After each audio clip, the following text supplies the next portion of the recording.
On today's episode of the MilCom Founders Podcast, we'll meet Shaun Tanaka, founder and CEO of CastleLock Corporation, and currently serving Air National Guard member specializing in all-domain command and control operations. Shaun is a Cal Poly San Luis Obispo graduate, certified range safety officer, and multiple-time registered U.S. inventor who founded CastleLock in 2019 with a clear mission to save lives by reinventing firearm safety technology in America. Recently joined by co-founder Matt Phillips, a U.S. Army Special Operations veteran with 12 years as a Green Beret, CastleLock Corporation has assembled a team of military service members from across all branches of the armed forces. Together, they're developing the original biometric chamber lock technology that helps gun owners protect their families while maintaining the speed, reliability, and readiness that military professionals demand. We're looking forward to hearing about Shaun's journey from active duty service member to innovator in the firearm safety space. Welcome to the MilCom Founders Podcast, where we champion and celebrate military community business founders. In each episode, we will talk with a MilCom business founder to learn how they work through various obstacles and opportunities in business and in life. I'm your host, Rod Loches. Let's meet today's guest.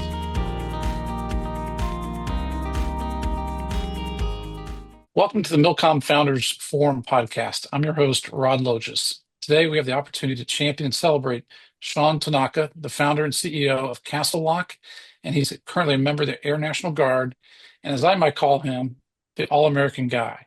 So looking forward to our conversation today, Shaun. Who in the world are you? Why are you on this podcast? Yeah. Hey, Rod, thanks for having me. Absolutely. And let's start small. Let's talk not small, but let's talk about you. You as the person. Tell us a little bit about you. Yeah. So I originally grew up in Los Angeles, and grew up in the public school system. So got to learn a lot. Just being around a bunch of great people, a bunch of great teachers.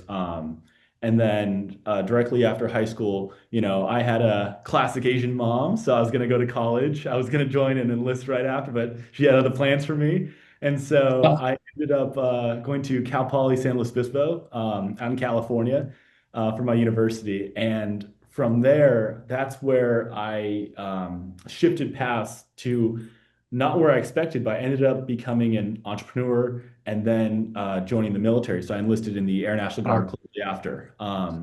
And after a couple of years, we ended up meeting at PenFed, and here I am. So I'm very happy to be here. Fantastic. Absolutely. So when you're not working, what do you like to do? What are you passionate about? What do you enjoy for fun outside of work and all that kind of stuff? Yeah, I would say in my free time, there's this one rooted passion I just love, right? And I Uh-huh. love being in cadet programs. And so, me having a background in the Air National Guard, I actually work a lot with the Civil Air Patrol. It's a wonderful program where you get a lot of youth that are interested in potentially joining the Air Force and learning leadership at Hmm. that age. And I think for me, also being an entrepreneur, that's a great way to table whatever happened at work and just have a great day. Hmm. When you're working with cadets, these youth, you can't be in a bad mood. It's impossible, right? And so Funny. for me, that's my way of just unwinding. And I think just knowing that these are our replacements and we're in good hands, Uh-huh. right? I Yeah. think to me that's just how I unwind. So I know that's what I do a lot in my free time. And that's really cool. Were you in the Civil Air Patrol yourself? I was not. Yeah, as you know, I was in the Boy Scouts when I was a child. Okay. When I got to San Luis Obispo, I ended up joining the local squadron, and it's a totally volunteer. It's an auxiliary of the Air Force, but it's not like you have to enlist or commission. Yeah. Um, and it's totally volunteer based, so it tends to attract really dedicated people to building the youth up with leadership. And I think while there isn't necessarily like a payday at all, I think the really big payday is when you have a child that you've been working with for a cadet for 5 years and they walk back in the room and they're wearing a butter bar. That's a pay. Uh-huh. And I think Wow. for me, that's just outside of work, it's very fulfilling. So. Absolutely. That's very cool. And you were, I think I saw, being the all-American guy that you are, I think you actually were an Eagle Scout, right? Yes, sir. You did your research. Yeah, yeah. Uh-huh. So, I was and able to what go did you through do the for track. your Eagle project? What did you do? Yeah, so my family, they're Japanese American. And Uh-huh. so when they after World War II and they got out of the camps, there was a community center that my grandfather had built up, and it was for Japanese Americans in Los Angeles. And since he passed away, I thought that it would be fitting to pass the torch and for my Eagle project, refurbish the entire community center, building a recreation room for the elderly and a Japanese garden. And so, yeah, we raised a lot of funds. I would say my mom had a major part in that, fundraising, but we did try to Uh-huh. raise funds to refurbish this place. So that's what I did. Wow, congratulations. That's pretty cool. And what a way to honor your I think it was your grandfather. That's pretty amazing. So very neat. So you have a heart of service already, that's for sure. So neat. Good shoes to Neat. fill. Yes, yes, that's right.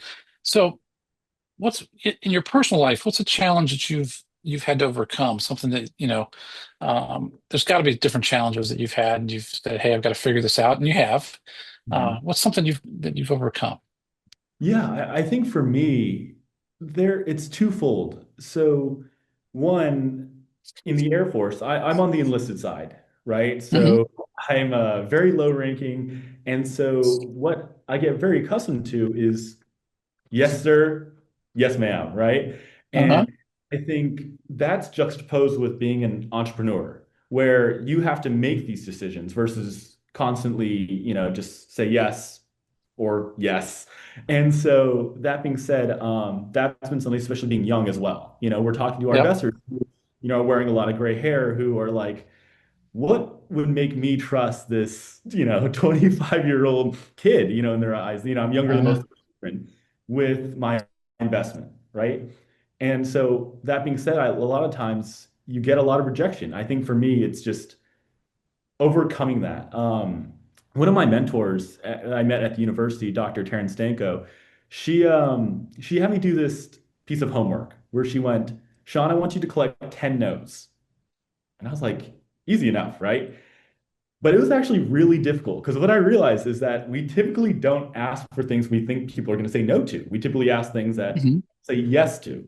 And so by simply doing this assignment, I realized, oh, wow, I did not know that I can reach out to this congressperson. They will respond. I didn't know that I could, ask for this grade roundup and they would, all these things I wanted. Yeah. And so that was super helpful in me getting comfortable with just collecting no's because I had to get rejected. And so I To think collect 10 no's, that was your project. that was her assignment for me is collecting 10 no's to get comfortable with rejection. Uh-huh. Very cool. And is she an entrepreneur professor, or what does she, why did she give you that assignment? So she actually teaches my favorite class at Cal Poly, which is a negotiations class. And so typically it's a lot of upper level business students that are going to be negotiating their salary or going to be going into entrepreneurship and have to Sure. negotiate terms for fundraising. And so she's been a mentor of mine. And, I would say that that assignment was one of the things I took away from university and it directly applied to real life application. Got it. Very cool. Very cool. So one of the things that I really like about being around the veteran community now is so many of the young veterans and reservists, and uh, there's such a desire to take care of themselves. What's something you do to take care of yourself every day, every week, whatever? What's something that you find very helpful for you to stay fit, stay active, stay healthy? What's something you do? I think for me, I tend to like to just connect with people, right? Like Rod, that's actually something I learned from you when we were in Virginia, is there's something so recharging about just connecting with new people and just feeling heard. Because I think at the end of the day, and this is something beautiful about this podcast, is everybody just at the end of the day wants to feel heard and understood, right? And Mhm.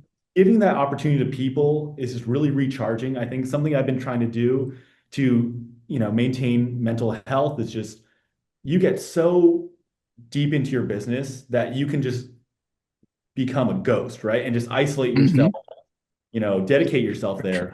But in process, you will potentially neglect your other relationships. So what I've been trying to do to combat that is just, hey, I thought of this person, just call them in that Yeah, spot. So I thought of Rod and just shoot him a call and 100% guarantee that person can be like, hey, it's so good to hear from you, you know? that's Um, right. and so when you miss somebody and you think of them, just call them. And so that's what I've been doing lately when I have a free moment here and there in between meetings. And that's been super helpful for me. That's awesome. It's a great idea. I try to practice the same. And you're right, because you're either getting isolated or you're getting connected. It's kind of like the old, you probably don't even know this game called Pac-Man. You're either growing or getting more connected, or you're getting disconnected. There's not an in between. It's up to you as to what you want to do. So that's a great reminder. That's for sure. So Shaun, let's talk about your time in the military. Why did you join the Guard? You're going to a great university. How did this maybe detour in some people's eyes come about? Why did you join? Right. So I joined because I had a childhood friend that also was going to join. And so we actually, funny you bring up scouting. We always talked about it. Well, since we were 12 years old, we were like, we're going to join the Wow. military, right? And I just thought, he went to West Point and he joined the Army. And Uh-huh. I was like, well, Cal Poly isn't, West Point, but I guess I can enlist in the Air National Guard. And so I decided to keep my end of the bargain and also enlist. So directly after my graduation, I actually missed my graduation and shipped off to basic training, and that was one of the best decisions I've ever made in my life. That's cool. That's cool. Was it down San Antonio or where? Right, Where'd you go it's through basic training? Air Force Base, the gateway to the Air Okay. Force. The Right, in gateway to the Air Force. Lackland Air Force. Lachlan. Got it. Yep. Okay. Okay. And in the military, what do you do? Your E3 and what's your MOS, or what do you do? Mhm. So I'm a command and control operations specialist. I wish I could tell you. I'm still trying to figure that out. But all jokes aside, I a lot of what we do is information management, right? And so Uh-huh. we do a mixture of communication with higher headquarters and leadership, and then also dissemination both up and down. So making sure that the entire base is tracking on essential information and likewise to the higher headquarters. And so we serve as a node to make sure that reporting and also flight following and just the trains are running on time. So Got it. Got it. it's a, Well, you're it's you're you're a good presenter. How did you learn to be a good presenter? Was that part of what helped you become a good presenter? How did that come about? so I appreciate it, Rod, because actually presenting is I would say one of my, weakest skills and something I'm trying to work on because when I was at Cal Poly and I was pitching the company, I Yep. constantly had to go on stage and I was white knuckling that mic and always so nervous, right? Yeah. And it was part of that fearing rejection. I think that was part of that collecting notes assignment is going on stage and pitching for something. But I think what really helped me is reframing it and not going, "Oh, I'm very nervous to talk about this," right? But rather flipping that narrative and just saying, "I'm very excited to talk about this." That's It's all right. Uh-huh. right. And so the emotions you can easily get confused as nervousness for excitement. And so what I did is just went, I love this. This is my life's work. I can't wait to tell these people. And so Uh-huh. that really helped me being comfortable with presenting. Yeah, it's literally flipping the script, isn't it? It's just like, okay, I'm not nervous, I'm excited. And one thing I do, Shaun, is I like to get in the room first. If I'm going to be a presenter, or even if it's a high level networking, I like to be there first because then I feel like I own the room. Hey, Mhm. welcome. And when I have the chance to welcome people into the room and say hi and get to know them just a little bit, when I see them in the audience, it just becomes so much easier. So I thought you did a great job in your presentation. I thought I have a lot to learn from the All-American guy. That's for sure. And um, so in the military, you learn a lot, you grow a lot.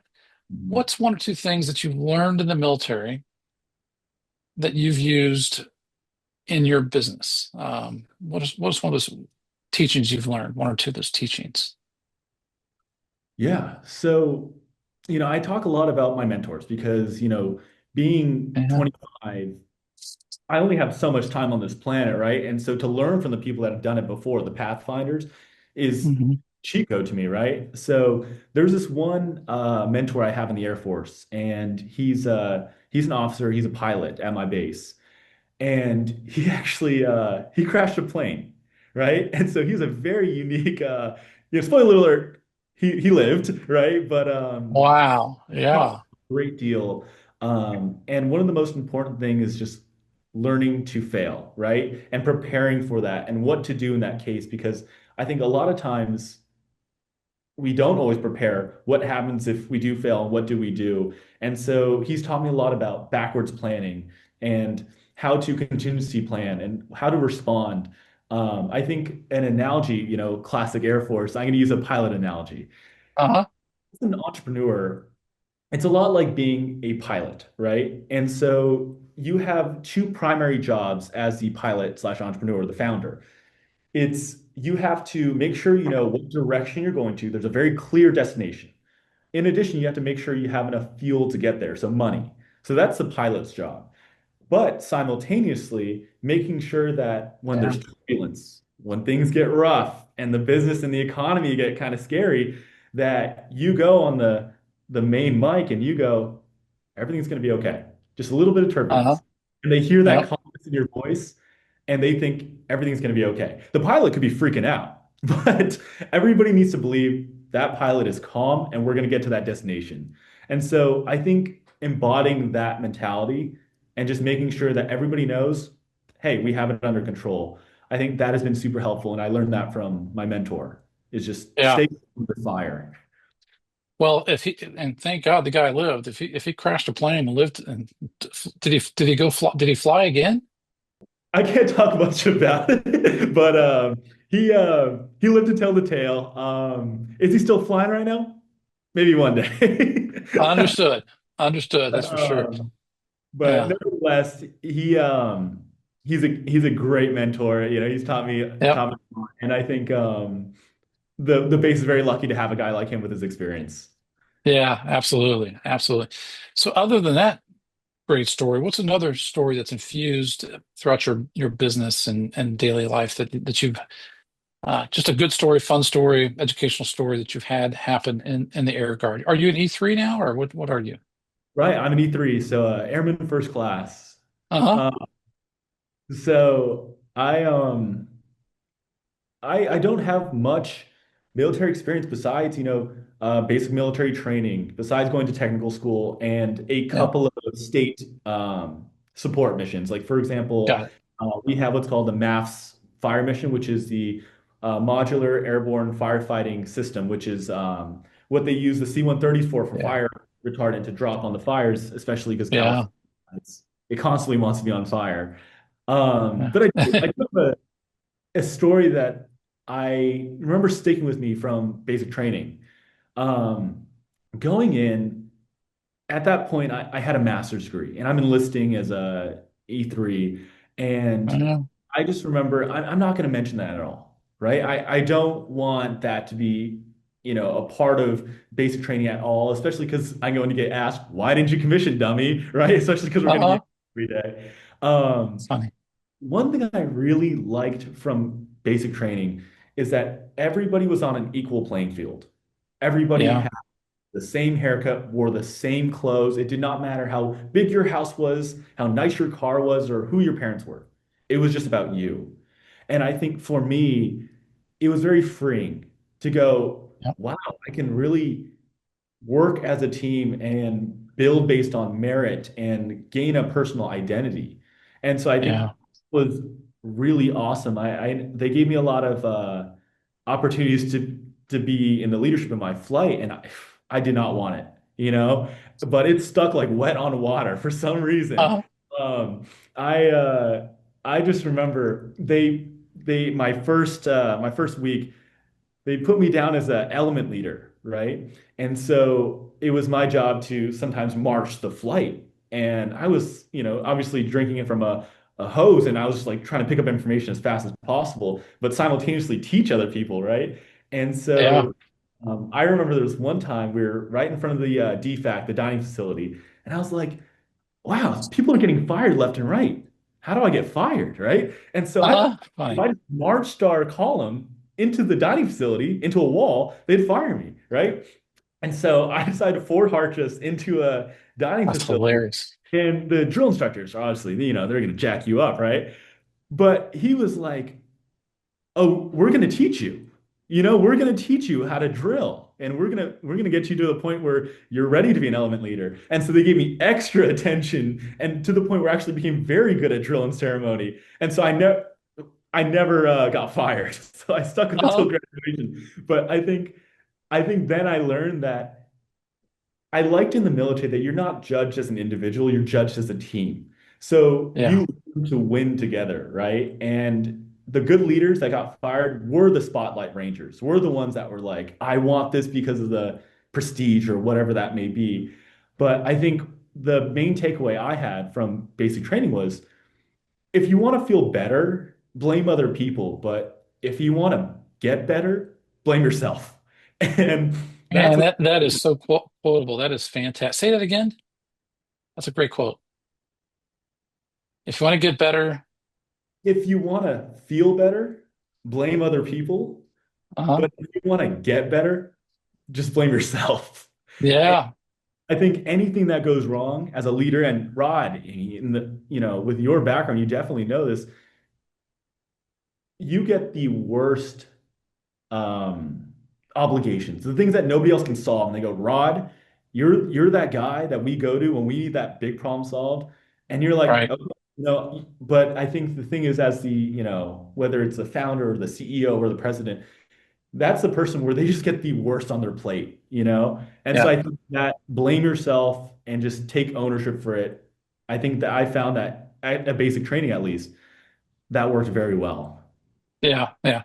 Spotlight Ranger is a great, great quote. I love that. The guy that's the guy out there looking for the spotlight and I need more. I need more. Absolutely. And they usually don't last too long. That's for sure. So, Right. uh, great insight. So let's talk about business. How in the world did you come up with the concept of Castle Lock? And just take us from the beginning. How did you become an inventor? What happened? Yeah. So I didn't intend on being an entrepreneur. In fact, my mother, she said, there's two things that she doesn't want me to do.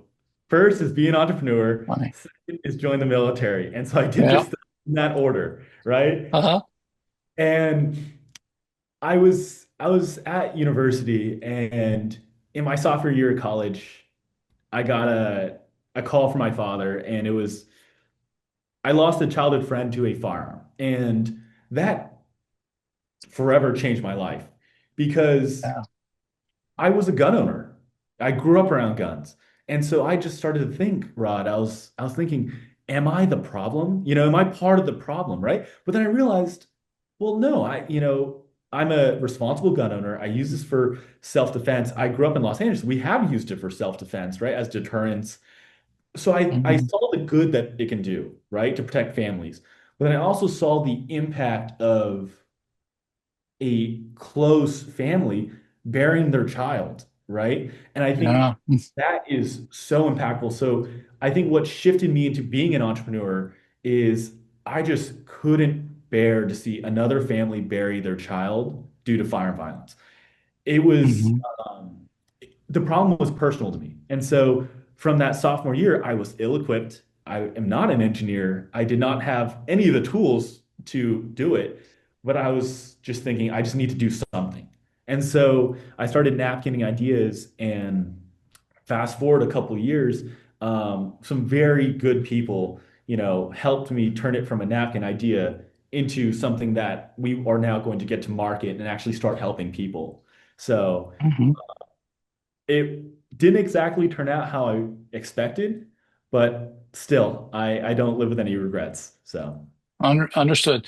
And so Castle Lock, what does Castle Lock do? What does it make? What's because I think you own some patents too, but tell me about the device that you're making. Right. So CastleLock, we're a firearm safety company. So what we do is we essentially make biometric technology and integrate that into a safety device. That safety device, for example, the AR-15 or the M4 platform for a lot of veterans. Um, in that chamber, you just insert a chamber lock. And with your biometric, you just press it, it locks, press it again, unlocks. It is the fastest from fully secure to ready to fire safety device in the world for AR-15s. And Wow. so we did that by integrating biometric technology. And what we wanted to make sure is that a lot of gun owners we talked to, hundreds of them, they wanted four things in a firearm safety device. They wanted it to Hmm. be secure. They wanted it to be quickly accessible so firearm owners can get to their firearms when they need it. They need to be transportable. And then lastly, it couldn't require any hasty installation. Every Hmm. option would compromise one of those. And so a lot of people would just go, well, what's the point of having a gun if I can't access it? Well, I can't transport in my car because it's a gun safe and I can't carry that. Or this Hmm. thing is cheap, I'm not even going to use in the first place, right? And so we need to create something not that gun owners had to use, but something that they wanted to use. And so by talking to gun owners, by being gun owners, we were able to create something that people wanted. So. Yeah, absolutely. Versus carrying a safe up to, two floors to your bedroom or two sets of stairs and you got it right there and you open, yeah, you so quick you can get access to it. That's pretty cool.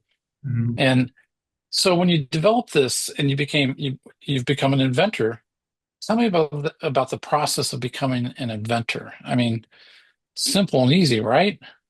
Right, right. I think being being an inventor, it's a I would say more of a social term sometimes that people use. Well, I have patents and we have multiple patents with the United States Patent and Trademark Office.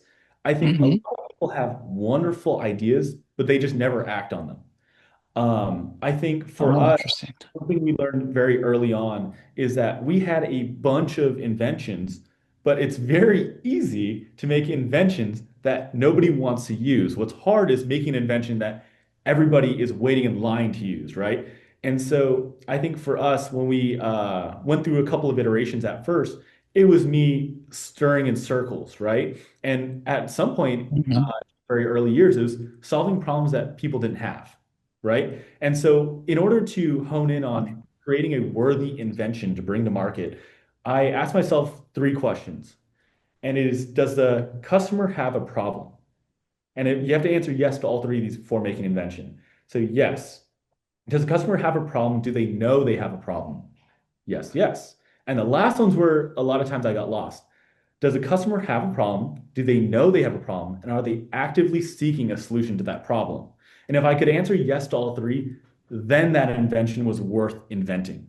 And so Uh-huh. that's what we finally got to is being able to answer yes to all three. And before I learned this the hard way, I wasn't able to answer yes to all three. So there was a lot of drop-offs, right? But now we've gotten to the point Yeah. where we created something where it is solving 100% of the problem for this group of people. So it's something they are Hmm. willing to buy to the point where in just 1 month, we got 1,000 pre-sales. Yep. And that was extreme market validation for us because that was the How first many time how many pre-sales did you get 1,000 in 1 month. in 1 month? Okay. All right. And Wow, that's fantastic. I think for us, that was just going around to local mom and pop gun stores. And so Hmm. once we have a proper effort, it's going to be exponentially stronger. I think for us, that was just more of a market validation exercise. And so, going back to inventorship, for us, that was something that was worth getting to market. And Yeah. so, learning that in the first place, could have saved us a lot of time and granted Hmm. a lot of money. But ultimately, you live and learn, and no education is free. And That's so, right. That's right. um, It sounds like you had your mission and even your vision, but you had to, and I wrote down the words that you said was you had to iterate to what was the right solution that you could produce and people were going to be willing to pay for it and use easily. I mhm. mean, how many iterations do you think you went through to find the right this right device or this more right device? Because you'll probably iterate again. I have no doubt. You know. Absolutely. We killed a lot of trees, Uh-huh. sketching up a lot of drawings. But I think ultimately we got to the point now where the design is not recognizable. If you were to show me the one before and the one now, they're not even on the same part of the firearm. And so I think it's interesting because I think throughout that process, there was a lot of doubt. There's a lot of times where it was like, there's a lot of rejection. And you just have to think, am I the right person? Do I have the right tools to be the one to do this? But I think something that helped get us through all of those iterations is just reminding yourself, remember why you started. Just remind Yeah. yourself. And every time I was feeling bad for myself, I would just say, you asked for this. Nobody told you you had to do this, right? Uh-huh. That would be the pick me up I needed to get to the next iteration. Got it. Very cool. That's awesome. Now, how are you measuring success as you're ramping this business up? It's still pre-revenue, right? Right. So right now, how do you measure success of your endeavors, day to day, week to week, month to month? Is it how are you doing that currently? So I have a wonderful co-founder. His name is Matt Phillips. He spent 12 years in special forces in the Army, Mhm. and he was a weapons sergeant. And he is what I describe as down and in, and I'm up and out.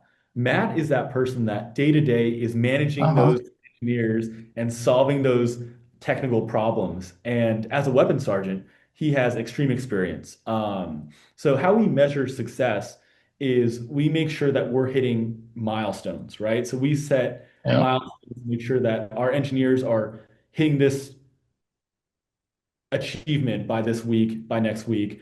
And a lot of that is due to the backwards planning that Matt had to do in special forces. But additionally, I think something that was unique to Matt is our engineers, not all of them have worked on firearms before. It's a pretty niche Mhm. field. But Matt, being a Green Beret, he has a lot of experience from describing a very complex technical issue and making it a digestible experience for somebody like, let's say, an Afghan who has never read to a one Yeah. star. He has that ability to communicate effectively to any audience. And so, especially with Matt managing an engineering team, that military experience has been quintessential. So we are very lucky to have him. That's awesome. I call that being a translator. If somebody can translate technology or the tech or the specific, whatever it may be, to the potential buyer, Mhm. that translator is often you get the smartest guy in the world. If they can't translate it to the customer, there's no Mhm. value that can ever be had. That's for sure. So, so being an inventor, and you've gotten how many patents now on this? Four. Four. That's amazing. Congratulations. Thank you, That's Rod. amazing. Yeah. And so the other big puzzle's got to be in manufacturing has got to be funding. How easy? Was it just easy? People throw money at you, no problem. How, tell me about that experience. I got called crazy a lot because a Uh-huh. lot of these funds were like, you're trying to solve a problem that hasn't been solved in years. They're like, Sean, longer than you've been alive, right? And there's this one quote that I really like. And it was the people that are crazy enough to think they can change the world are the ones who do. So That's at a right. point, you just have to be a little crazy. Uh-huh. And I think so whenever we'd go in front of, let's say, a venture firm, we have people that go, Sean, the shot of you getting that funding is 1 in 100, right? And I'd walk away like smiling. They're like, "What are you smiling about?" I'm like, "So I just got to talk to 100 people, right?" Yeah. I was like too easy. So I would just go from, venture firm to angel investor, and we were able to raise the money we needed to get to manufacturing and to, develop the product. So we were very fortunate in that. One of the major obstacles we faced with raising money was we had a lot of firms that were like, we know your firearm safety, but they hear the firearm, not the safety. And so, for Uh-huh. example, our venture partners in California, the LPs aren't. are not comfortable with making this investment, right? But I would highlight to them, I go, well, a lot of these firms were social impact firms.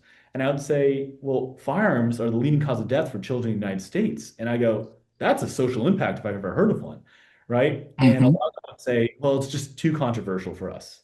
And so we have lost out on a lot of those funding opportunities simply because the industry we're in. Hmm. So it's been a major obstacle for us. Yeah. So, Sean, and talking with you, you're coachable. I see that people that are coachable are the ones that often succeed. Okay, there's Steve Jobs, who probably never was coached by anybody in his life, and he's one in a billion, right? He was. And but how did you become a coachable CEO, as I'll call it? How did you learn to listen and learn versus, I don't know, just talk to me about that. I think it's very interesting. I had a very fortunate first investor, and he told me, Sean, by your first hire, you should be the dumbest person at your company. And I There said, you go. 100%. And we picked up Matt. And Uh-huh. that was a fantastic idea that I plagiarized from my mentor. Uh-huh. He he taught me that it's very, very effective to be a learn-it-all, not a know-it-all. And for me, being very young, I was Yeah. arguably the youngest person they've ever invested in. I had to be a learn-it-all because there's so much lived experience I haven't had yet. So for me, I needed to catch up somehow. And the best way to Uh-huh. catch up is to just be a absolute sponge. And I think that really helped in a lot of ways because, being younger could serve, as an advantage or a disadvantage in a lot of ways. But what I did want to illustrate to them is that everything that they said, I will take very seriously. And I think in a way of honoring their time, because they're donating their time to help me, if they give me advice, I'm going to follow it, not only out of respect, Hmm. but for the sake of growth. And so a lot of times they were saying, well, there's this one investment we made and they just wanted my money. They didn't care what I had to say. And that was like, one, I just thought it was almost Yeah. unfathomable. Why would you take somebody's money and not care who the person was, right? I think there's so much value that comes in not only just who the investor is, but also, who they are and how they got to the point where they can now make investments, right? And so Yeah. I was Absolutely. just it came out of almost some innate curiosity to go, Uh-huh. I want to follow the people that have done what I want to do because it would be a mistake, in my opinion. Why would you copy somebody who has not done what you want to do? You have to do something different in order to get something different than everybody else has, right? Hmm. And so my first investor taught me that very quickly. Hmm. And that was a blessing. That's great. That's great. I know time's growing short, but what's next for you and your business? What's the next hurdle you're working on, the next milestone that you're looking to achieve? For us, we are going to have our major go-to-market launch. And with that is going to come all of the logistics that are associated. And so I think the next big milestone for Matt and myself as co-founders is we want to be trusted with keeping families safe in their household. So we want to create a product that earns that trust, where it's going to be so easy to sell because if we don't sell it to them, we are screwing them. They are less safe. Uh, They are worse off, right? And it becomes yeah. so easy to sell. So our next big milestone is making sure that the product that we officially launch is at that comfort level for Matt and I to be putting our name on it and also earning that trust from our customers because Yeah. a cheap first impression is a very expensive mistake. And That's so fine. um, we want to make sure that the product we launch in the next couple months is a worthy product. That's So fantastic. Yeah. next milestone is earning our customers' trust. Well, I'll be buying two of them. So for a friend, I'll be buying two of them, right? So for a friend. Um, so what's some resources that you read, that you listen to, podcasts? What are some resources you use or you would suggest for other inventors and founders to consider? So one thing that I really found to be helpful is actually a recommendation that I got at PenFed, which is reading the CIA World Book. And it is just an almanac style book. In Yeah, fact, I will preface, it's a bit of a boring book, but what it is just a Bible of information about the rest of the world. And I think for me, that has been really helpful in talking to different people from different backgrounds, because tying back to Air Force basic training, you're getting a diverse group of people with extremely powerfully rooted beliefs and bring them together for one common mission. And I feel like in order to do that, you need to understand a bunch of different backgrounds. And so reading that CIA World Book has been a great way to open that conversation, have a wider understanding and deeper understanding of different people. So got I it. recommend Yeah, that. But in addition to that, I I think I would highly recommend to any veteran entrepreneurs that are out there to apply for the Pentagon Federal Foundation program. That program has really set us on an accelerated path to get to the goals we want to achieve. So, highly recommend it, great. Rod. We would not have met you without There you PenFed. go. Hey, all That made important, it right? all All worth it. important. So, yeah, yeah. That's right. That's right. And then who's another, and we're wrapping up, just a couple quick last things. Who's another military community founder that's inspired you or that you know of and you say, hey, this is somebody I want to be like. I want to, I want to be like this person. Who might that be? The first name that comes to mind is Tom Davin. Tom Davin, he was a retired Marine captain, and he went on to do wonderful things in the business community, including being the co-CEO of Black Rifle Coffee. One thing that I found so admirable about him, he didn't know me. I essentially cold called him. We maybe had one mutual, but he gave me the light of day. And that is so impactful for a person that has achieved as much as he has, just to talk to Yeah, some nobody. I think I hope that one day, I can get to the point where do the same thing that he did for me. But I think the lessons that he learned and he learned through his experience are invaluable. So if you have the opportunity, he'd be an absolute winner to have on this podcast. that's fantastic. Hey, Shaun, what's one last question I should ask you that I have not asked you yet? Is there anything I should have asked you about? You're like, why hasn't he asked me about X? Well, I think the that's a good question. I think for for me, a good question is why us? I think, why did Matt and I decide to co-found Yeah. CastleLock? Um, I think it comes down to just that we care. I think about it a lot, and I think one thing that was super helpful in picking why to be entrepreneurs, I think that's a huge thing, is when I was a child, my mother, she had me go and volunteer with elderly. And as a child, you don't really see the bigger picture of it all. Yes. Like, Mom, why are you making me do this? But in doing so and talking to these elderly folks, you see joy, you see regret, you see unsaid words. And at the end of the day, you just see the bigger picture. I didn't realize Hmm. what my mom was doing at the time, but now I definitely realize it.